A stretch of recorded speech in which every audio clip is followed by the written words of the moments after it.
Hello guys, welcome. For more Manhwa Tagalog recap, paki-like, comment, and subscribe na rin po and hit the notification bell para ma-update ko kayo pag may bago tayong upload. Maraming salamat. God bless. Leeg na pinagkaaitan nito ng tanghalian, tinitingnan niya ang ibon na may mapanlait na tingin ng kanyang mga mata ay namumula ang lakas ni John na. Tumayo ay kinakagat niya ang leeg ng ibon gamit ang matatalas niyang ngipin na pinipigilan itong makagalaw dahil sa malakas na pagkakahawak ng dugo.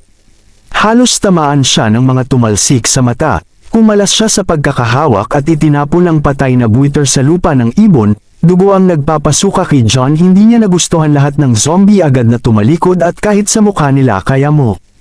Makita na nagulat sila John Get sa kanyang paa, ang kanyang buhok ay naging mas mahaba at ang kanyang katawan mas malakas ang kanyang mga kuko, ngunit ang kanyang mata ay nanatiling tao. John ay may isa lamang. Nagtatrabaho ako, umalis siya, nagtataka kung ano ang nangyari sa akin. Tumingala siya sa hindi makapaniwalang nakikita ni John. Isang itim at puting langit ay sa kanyang harapan, ang mga ulap ay naging kulay abo para sa kanya, ang mga damit ng zombie ay nasa shades of gray din. Pagkatapos pagpansin sa mga zombie muli ay natauhan si John, nagsimulang maalala ang nangyari at kung paano pumasok. General na pagtanto niya na kinain siya ng mga zombie, ngunit hindi pa rin maintindihan ni John kung paano ito posible dahil siya ay kinakain ng mga zombie pero buhay pa siya. Nagsimula siyang maglakad at iniisip kung paano nangyari. Naalala ni John kung paano siya hindi aktibo habang kinakagat ng mga zombie na si Casey at ang kanyang nakababatang kapatid na babae na nakakita sa kanya. Kapatid na pinatay ng mga halimaw. Ang naisip ni John na kailangan nilang matagpuan, agad siyang tumakbo patungo sa ang kanlungan kung saan dapat nagtatago ang lahat ng tao, ngunit ang kanyang nakita ay ikinasindak niya. Ang tindahan ay nawasak. May mga bakas ng dugo kung saan-saan. Tinawag ni John ang kanyang mga mahal sa buhay na umaasa na sila ay tumugon sa kanyang atensyon, ay naakit ng isang tunog na tumingin siya sa direksyon na ito. Sa harap niya Saturday, isang taba zombie na kumakain ng laman ng isang tao. Natakot si John na ayaw maniwala sa sarili niyang mga mata na kaya ng mga zombie makapasok sa loob ng tindahan. Habang nakatayo siya ay inabot ng isang zombie ang kanyang binti upang kagatin siya na may butas ng ngipin ng peteng ang paa ni John, pero si John na parang hindi niya naramdaman na tumungo ito sa isa pang zombie na ito. Nakatalikod sa kanya si Monster na hindi pinapansin na pailing si John sa nakita niyang meron ng zombie. Isang benda, ang isang pamilyar na benda na pag-aari ni Casey. John ay kinilabutan dito, ngunit ang kanyang terror ay nauwi sa galit. At galit kaya inatake niya ang mga zombie. Isa pang halimaw na kumagat sa kanyang mga binti ay nabalian ng ngipin dahil sa isang napakabilis gumaling na sugat. Sigaw ni John sa zombie na kinain ni Casey. Hiling ni John na mas maganda kung sabay kainin ito ni Casey. Pagtawag sa kanyang nakababatang kapatid na babae, siya ay napuno ng galit. Gamit ang kanyang mga kamay na pinunit ni John ang balat ng isang zombie kung saan isang bumulwak ng dugo. Ang kanyang galit na tingin ay nakadirekta sa halimaw na inindayog ni John upang tamaan ng zombie gamit ang kanyang suntok. Na bali niya ang lahat ng ngipin niya at ipinasok ang kamay sa bibig ng zombie. Halimaw upang ibalik sa kanya ang benda ni Casey, ng buong lakas ay hinayla niya ang kanyang braso kasama ang benda mula sa zombie. Ang sahig ay natatakpan ng dugo mula sa tulad ng isang zombie na nahulog. Si John ay mahigpit na nakahawak sa pink na duguan na bendahe ni Casey na inilagay niya sa kanyang binti, na pinagpapawisan siya at nagsimulang huminga ng mabigat. Sa hindi pagkakaunawaan, tinanong niya ang tanong, "Ako ba ay zombie?" Naaakit ang atensyon ni John sa tunog na nanggaling sa mga kahon sa sulok ng kwarto niya. Nagpasya siyang lumapit sa kanila habang tinutulak sila palayo. Nagulat si John, nakita niya ang isang takot na lalaki na tinawag siya ni John sa pangalan. Natakot ang lalaki nang makita niya si John at nagsimulang sumigaw ng mga zombie. Narinig ni John na ang mga zombie ay napakalapit sa kanila, at delikado ang mga zombie na sinubukang makalapit sa kanila ay umakyat sa cabinet na naging dahilan ng pagkahulog ng mga bote ng tubig. Sa kanila natakot ang lalaki, ngunit hindi natakot si John na umindayog siya patungo sa mga zombie. Sa isang suntok ay nagawa niyang maalis ang dalawang zombie na gustong kainin ang kay John. Walang laman ang mga mata. Nakilala ng lalaki si John at tinawag siya ni John na tumingin sa direksyon niya, ngunit kinilabutan ang lalaki. Ang parehong sandali na inatake siya ng zombie, kinagat siya nito sa leeg at ang huling sinabi niya habang nakatingin sa loob. Ang direksyon ni John ay ang salitang halimaw na patay na kamay ni Aaron na nakaturo sa kung saan at si John ay nakatayo sa mga anino na parang paralisado, lahat nabasa ng tubig at nabahira ng dugo ng pinatay na si Aaron. Nagulat si John sa kanyang narinig. Naiintindihan ang kahulugan ng mga salita ng patay na si Aaron. Ang kamay ni Aaron ay nakahiga sa isang pool ng dugo na nahahalo sa isang luzak ng tubig sa aspalto. Ang pangunahing tauhan ay humakbang, ngunit ang kanyang mga binti ay parang bulak na halos hindi niya kayang tumayo. Ang kanyang mga paa bumigay. Ang mga binti ni John na paluhod siya sa aspalto at nagsimulang napagtanto ang kahulugan ng mga salita ng ang bangkay. Tinitingnan ni John ang kanyang refleksyon na nakikita niya sa isang pool ng tubig na may dugo. At napagtanto na siya ay tinawag na isang halimaw sa mga figura ng mga taong nakaupo sa dugo sa likuran ng isang scarlet sunset. Ay tila nagpahiwatig sa amin na ang pangunahing tauhan ay bahagi nila. Ang gulat na refleksyon ng mukha ni John sa isang pool ng tubig na may halong dugo ay nagpapakita ng kumpletong pagkalito na siya ay naging isang zombie. Napansin niya ang isang zombie na galit na patuloy na kinakain ang walang pagtatanggol na katawan ni Aaron. Na tinitingnan ni John ang zombie na gumuhit ng pagkakatulad sa kanyang sarili at napagtanto niya na hindi lang siya zombie kundi isang halimaw ang mukha ni Aaron.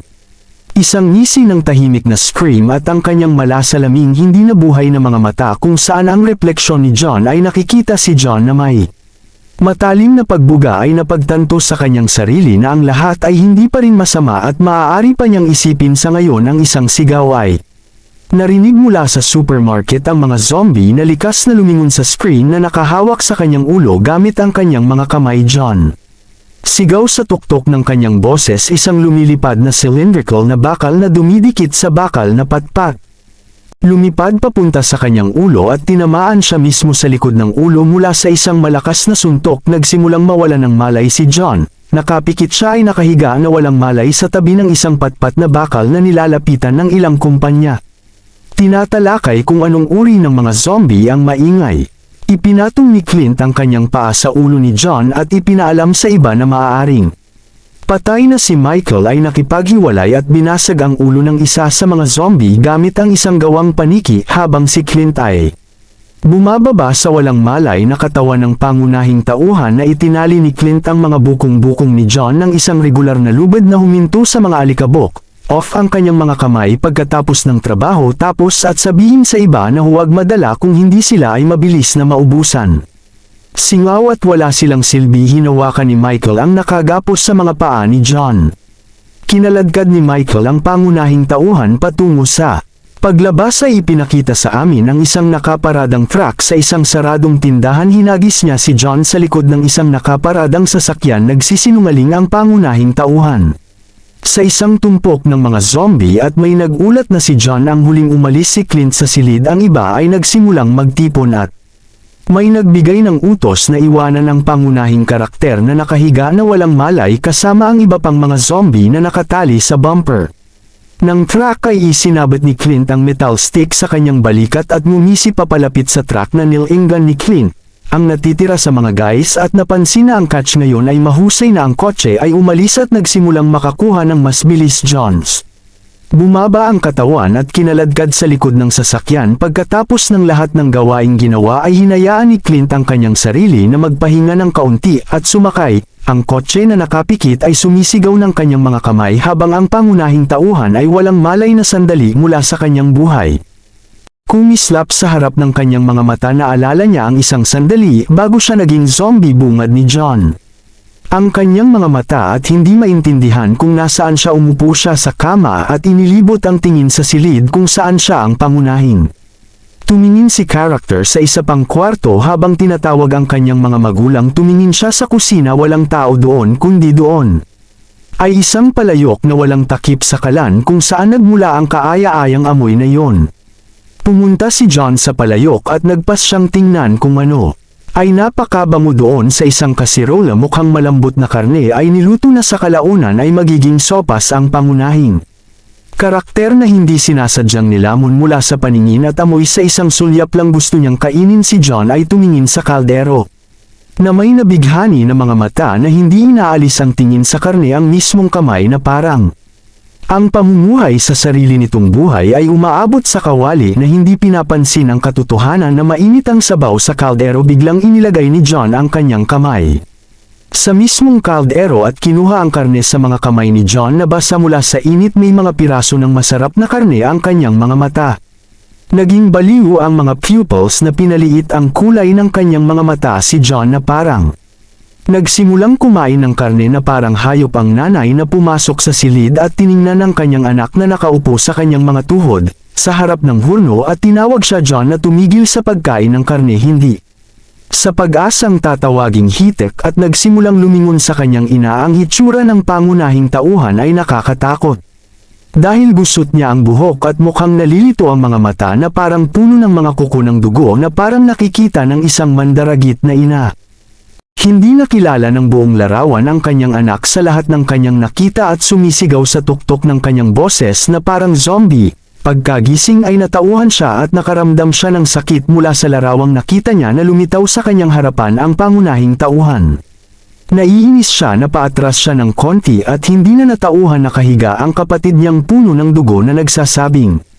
Maliit na kapatid na lalaki at sa ilalim ng kanyang ay isang malaking pool ng dugo at ang dugo na nasa kanyang mga kamay ay din ang kanyang pawis ay nagsimulang flow at nakaramdam ng sakit si John sa realization ng kanyang mga kilos. Hindi siya makapaniwala sa kanyang ginawa at sa ang pangunahing tauhan ay sumisigaw sa tuktok ng kanyang boses na lumalayo sa mga alaala. Nagising si John ngunit kasabay nito sinisigaw ang pangalan ng kanyang nakababatang kapatid na babae na hawak ng lolo ang mga gulay at pampalasa sa kanyang kamay at hawak ng bata. Isang sandok at tumingin sa sumisigaw na pangunahing tauhan na may labis na nagulat na mga mata. Si John ay basang-basa at hindi maintindihan kung ano nangyayari. Ang sitwasyon sa paligid niya ay parang sa isang uri ng paliguan. Ang lolo at ang bata ay natakot sa paningin ni John kaya nahulog ang lolo at nahulog ang tagas mula sa kanyang kamay at nahulog siya sa lupa. Ang pangunahing tauhan na nakatayong hubot-hubad ay lumilingon sa paligid sa ilalim ng mga hiyawan ng kanyang lolo na parang sinusuri ang sitwasyon ngunit hindi na ito umabot sa kanya kung anong klaseng lugar ito. Tumingin siya sa ibaba ay nagulat siya sa kung ano. Hapanang nakatayo si John sa banyo na puno ng tubig at may isang buong bonfire sa ilalim ng bathtub nila. Nais na gumawa ng sopas mula dito at lahat ng uri ng pampalasa na mga sibuyas at carrot. Lumutang sa tubig tumingin si John sa kamay niya at napansin niya na maraming sibuyas ang nakarinig ng malakas na dagandong ni John. Takot na itinaas ang kanyang ulo. Ang mga zombie ay nakabitin nakatali ng mga beam kahit na mayroon silang mga gawang bahay na gags ngunit ito. Hindi sila masyadong nag-abala sa pag-ungol mula sa larawan na nakita niya ang pangunahing tauhan na hindi sinasadyang ibinuka ang kanyang bibig at siya hindi lang maintindihan kung ano ang nangyayari dito. Ilang uri ng abandonadong gusali ito ay malinaw na walang sinuman. Matagal na dito may naghagis ng inhaler bago tumawag para siguradong mahuli kahit hindi tumitingin.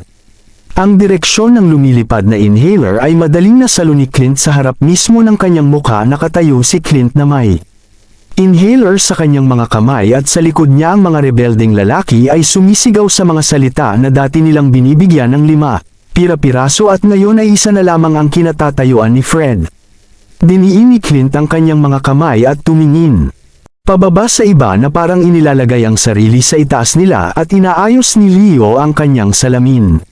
Sumasagot sa karamihan ng tao na ang mga patakaran ay nagbago. Fred matapos ang mga salitang ito ay nagpakita ang malisyosong ngiti niya na parang nanunuya kay Clint. Si Michael ay napapaligiran ng mga lalaki ni Fred ngunit si Clint ay nakatayong kalmado ngunit si Michael ay nasa gilid na at biglang humingi si Fred ng hanggang 20 zombies mula sa kanila at sa tingin ni Michael ito ay isang masamang gawa.